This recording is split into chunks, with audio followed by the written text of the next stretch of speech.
Technicolor so vivid it glows. White lace curtains billowing in summer breezes. Ice cream socials on velvet lawns. Gaslit streets where trolleys clang past Victorian mansions painted in pastels.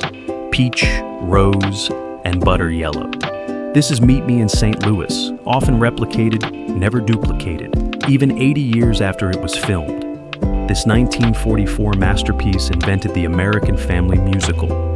It launched a director's career, it created a Hollywood marriage, and it gave us one of the most beloved Christmas songs ever written. After Judy Garland refused to sing the original lyrics because they were too depressing.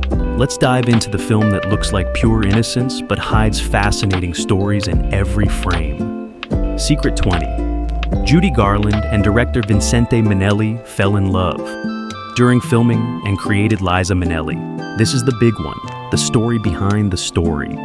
When filming began in November 1943, Judy Garland was 21 years old. Vincente Minnelli was 41. He'd been brought to MGM by producer Arthur Freed to direct musicals. Meet Me in St. Louis was just his second film. Garland didn't want to film it. She thought it was old-fashioned, boring. She wanted to play sophisticated roles, not a turn-of-the-century teenager in St. Louis. But Minnelli had a vision. He saw the film as a portrait of American life, nostalgia painted in Technicolor, and he convinced Garland to trust him. Somewhere during filming, they fell in love.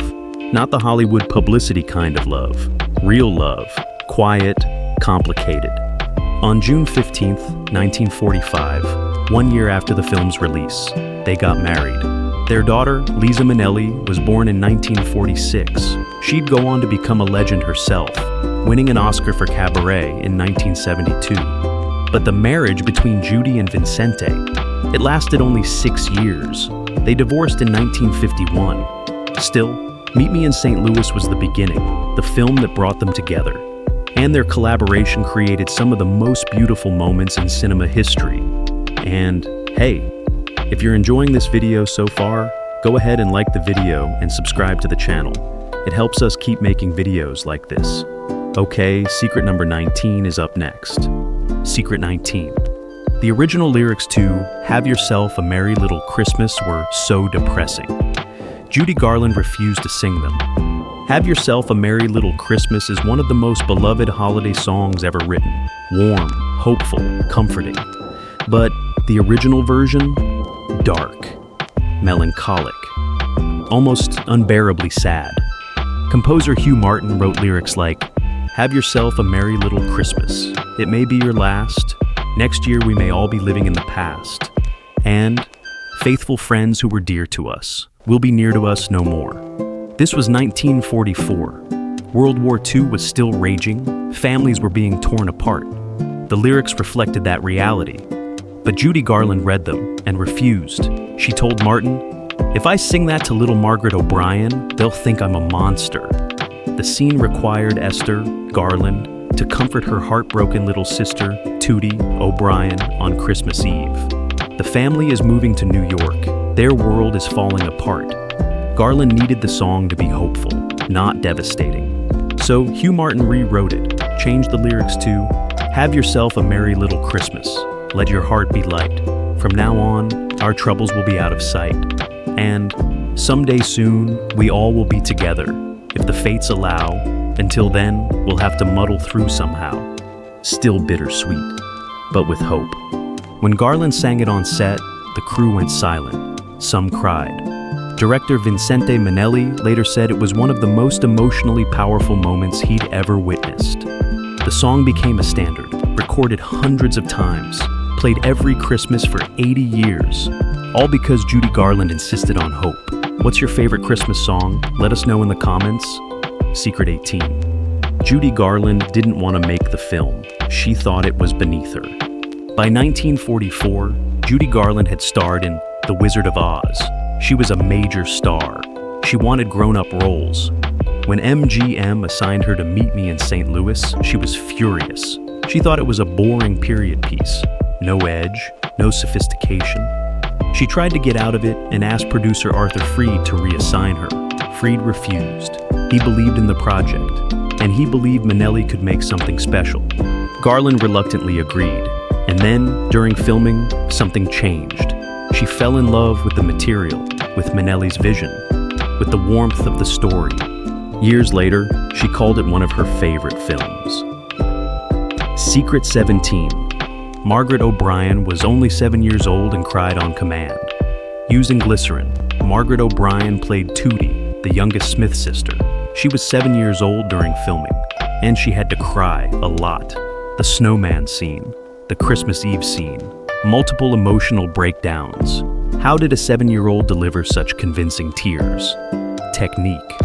O'Brien's acting coach taught her to use glycerin eye drops before emotional scenes. The drops made her eyes water. Then she'd think of sad things, her dog dying, her favorite toy breaking. The combination created real, convincing tears on command. Minnelli was astonished. He later said O'Brien was the most professional child actor he'd ever worked with. She was nominated for an Academy Award for Best Supporting Actress at age 7. Secret 16. The trolley scene was shot on a soundstage, not on location. The trolley song is one of the film's most joyful sequences.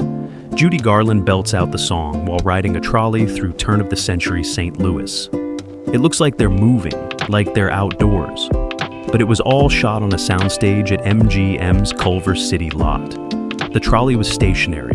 The background scenery moved on a conveyor belt behind it. Wind machines created the illusion of motion. Garland performed the song live on set.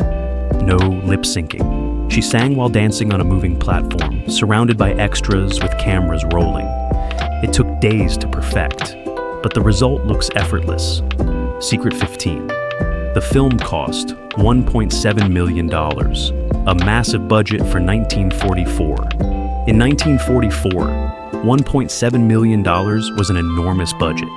MGM was gambling big on Meet Me in St. Louis.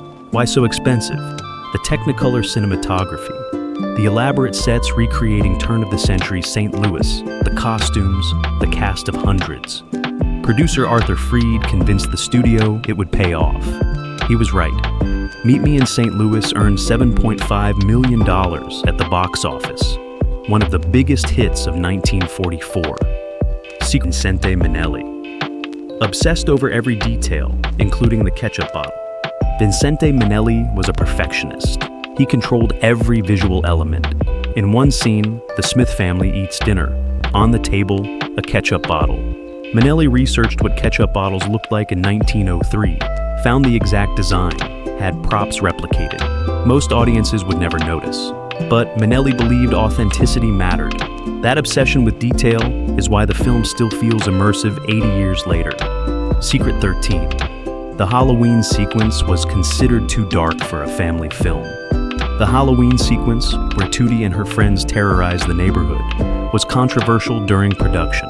MGM executives worried it was too dark, too violent for a wholesome family musical.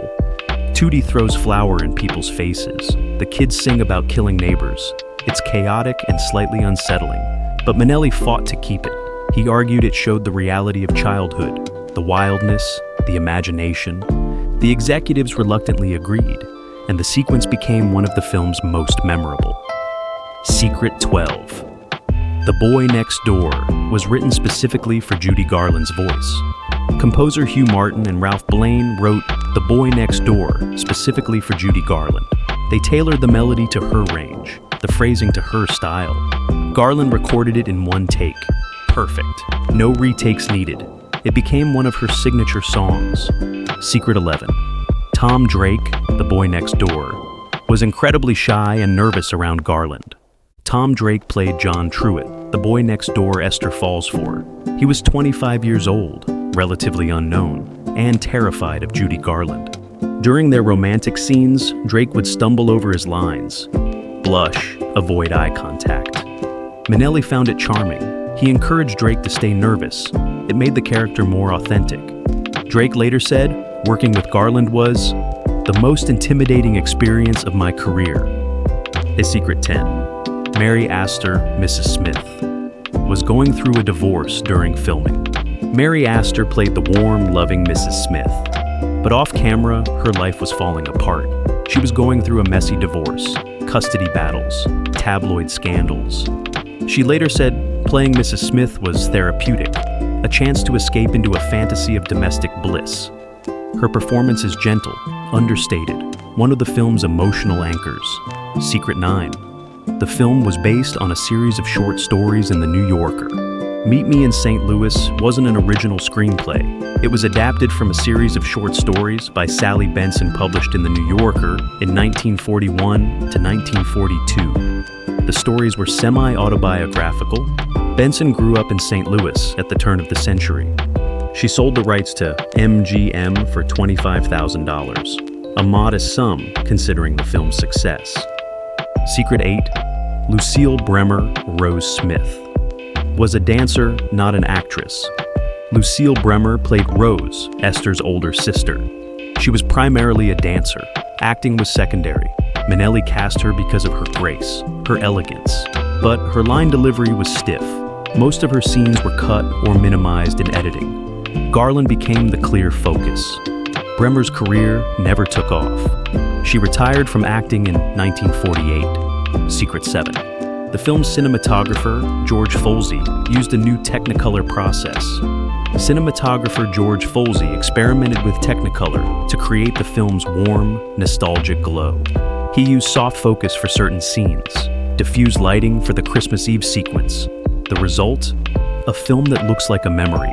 Hazy, golden, beautiful. Critics called it one of the most visually stunning films of the decade. Secret 6. Leon Ames, Mr. Smith, wanted to quit acting before this film. Leon Ames played Alonzo Smith, the family patriarch. He was 42 years old, tired of Hollywood, considering retirement. Meet Me in St. Louis changed his mind. The role was warm, meaningful, not just another paycheck. He stayed in Hollywood for another 40 years. Secret 5. The Under the Bamboo Tree number was added last minute. The Under the Bamboo Tree cakewalk, performed by Judy Garland and Margaret O'Brien, wasn't in the original script. Minnelli added it during production. He thought the film needed another musical number. Garland and O'Brien rehearsed it in one afternoon, shot it in a day. It became one of the film's most charming moments. Secret 4. The film was released during World War II and became a comfort. Meet Me in St. Louis premiered in November 1944. D-Day had happened in June. The war was far from over. American audiences were exhausted, grieving, afraid. Meet Me in St. Louis offered escape, nostalgia for a simpler time, a reminder of what they were fighting for. The film became a cultural touchstone, a balm for a nation at war. Secret 3. Judy Garland singing in Have Yourself a Merry Little Christmas made the crew cry. We mentioned this earlier, but it's worth repeating. When Judy Garland sang Have Yourself a Merry Little Christmas to Margaret O'Brien during filming, the crew stopped working. They watched, silent. Some cried. Minnelli didn't call cut. He let the moment breathe. That raw, emotional take is what's in the final film. Secret 2. The film almost didn't get made. MGM thought it was too risky. Before production began, MGM executives were skeptical. A nostalgic period piece, no big stars except Garland, a story where nothing really happens. They thought it would flop. Producer Arthur Freed fought for it, promised it would be a hit. He was right. Meet Me in St. Louis became one of the highest-grossing films of 1944. Secret 1. The film changed how Hollywood made musicals. Before Meet Me in St. Louis, musicals were mostly fantasies, backstage dramas, spectacles. Minnelli made something different, a musical about ordinary life, where songs emerged naturally from emotion. It influenced every family musical that came after. The Sound of Music, Mary Poppins, Fiddler on the Roof, even Singin' in the Rain, which came 8 years later, owes a debt to Meet Me in St. Louis. Minnelli proved that musicals could be intimate, personal, and still magical. 80 years later, that lesson endures. Meet Me in St. Louis. The film Judy Garland didn't want to make. The film that launched a marriage, created Liza Minnelli, and changed how Hollywood told musical stories. 20 secrets, one masterpiece. Hit that like button and subscribe to the Noir Lens for more deep dives into classic cinema. Drop a comment. What's your favorite moment from Meet Me in St. Louis?